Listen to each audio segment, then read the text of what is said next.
মুক্ত হোৱাৰ সপোন দেখি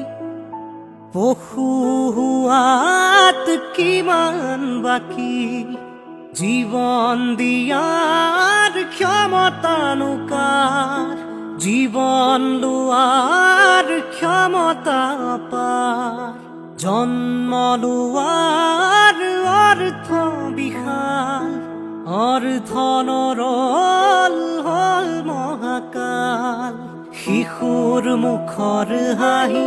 কেতিয়াকে ঘূৰি আহি শিশুৰ মুখৰ হাঁহি কেতিয়াকে ঘূৰি আহি আদৰিব নব প্ৰভাত শান্তিৰ